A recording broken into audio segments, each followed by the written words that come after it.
ഇന്ന് ഒരു മാസ് തെരച്ചിൽ യുവജന സന്നദ്ധ സംഘടനകളും അതുപോലെ NDRF, SOG, fire, rapid response team, forest ഡിപ്പാർട്ട്മെൻറ്റിൻ്റെ ഉൾപ്പെടെ എല്ലാവരും കൂടിച്ചേർന്നിട്ടുള്ള ഒരു ഫുൾ സ്ട്രെച്ച് പരിശോധന ഇന്ന് മീനാക്ഷി പുഴയിൽ നടത്തുന്നതിന് വേണ്ടിയിട്ടുള്ള തീരുമാനമാണ് എടുത്തത്.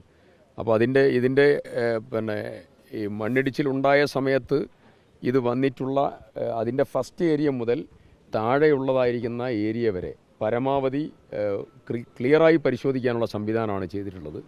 അതിൻ്റെ ഭാഗമായി ഓരോ ടീമിനുള്ളതായിരിക്കുന്ന ഏരിയ ഓൾറെഡി ഇപ്പോൾ തന്നെ ഡിമാർക്കേറ്റ് ചെയ്ത് വെച്ചിട്ടുണ്ട്.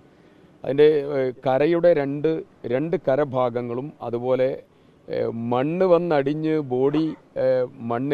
മണ്ണ് ബോഡിയുടെ മേലെ മണ്ണ് വന്നോ എന്നുള്ള സംശയം, അതുപോലെ ചെറിയതായിരിക്കുന്ന പാറകളും കഷ്ണങ്ങളൊക്കെ വന്നോ എന്നുള്ള സംശയമുണ്ട്. അതുകൊണ്ട് നല്ല രീതിയിലുള്ളൊരു പരിശോധന, സമഗ്രമായിട്ടുള്ളൊരു പരിശോധന എല്ലാ ഭാഗത്തും ഒരുമിച്ച് നടക്കത്തക്ക രീതിയിലുള്ള ക്രമീകരണമാണ് ഇന്ന് ചെയ്തിട്ടുള്ളത്. മേലെ ഭാഗത്തുള്ളതായ വീഡിയോ നോക്കിയതിന് ശേഷമുള്ള അസസ്മെൻ്റ് അനുസരിച്ചുള്ള പരിശോധന അതിപ്പോഴും തുടരുകയാണ്.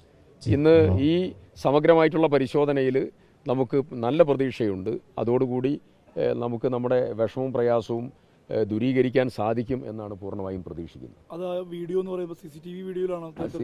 വീഡിയോ ഇവിടെ കിട്ടിയിട്ടുള്ള CCTV ഉൾപ്പെടെയുള്ള എല്ലാ വീഡിയോസും NDRFിൻ്റെയും അതുപോലെ പോലീസിൻ്റെയും ഒക്കെ പരിശോധനയ്ക്ക് വിധേയമായിട്ടുണ്ട്. ഇവിടെയുള്ള ജീവനക്കാരെ വെച്ചിട്ടുള്ള പരിശോധനകൾ നടന്നിട്ടുണ്ട്. അതിൻ്റെയൊക്കെ അടിസ്ഥാനത്തിലുള്ള നിഗമനമാണ് ഓരോ സ്ഥലത്ത് പരിശോധന കോൺസെൻട്രേറ്റ് ചെയ്ത് മുന്നോട്ട് പോകുന്നത്.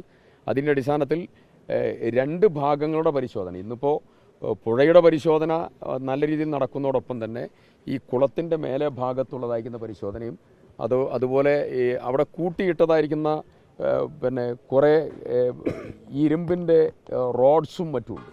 അപ്പോൾ അതടക്കമാണ് ഇങ്ങോട്ട് ഒഴുകി പോന്നിരിക്കുന്നത്. അപ്പോൾ ആ ഭാഗം ഉൾപ്പെടെ മൊത്തം പരിശോധിക്കാനുള്ള, അതിന് തൊട്ടടുത്താണ് ഇദ്ദേഹം ഉണ്ടായിരുന്നത് എന്നാണ് ഉദ്യോഗസ്ഥർ പറഞ്ഞിട്ടുള്ള, ജീവനക്കാർ പറഞ്ഞിട്ടുള്ളൊരു കാര്യം.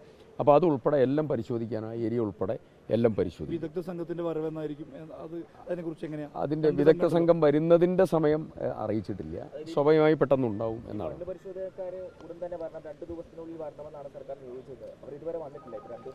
വരണമല്ലോ, ഇന്നും നാളെയായിട്ട് വരും, അത് വരാതിരിക്കില്ല.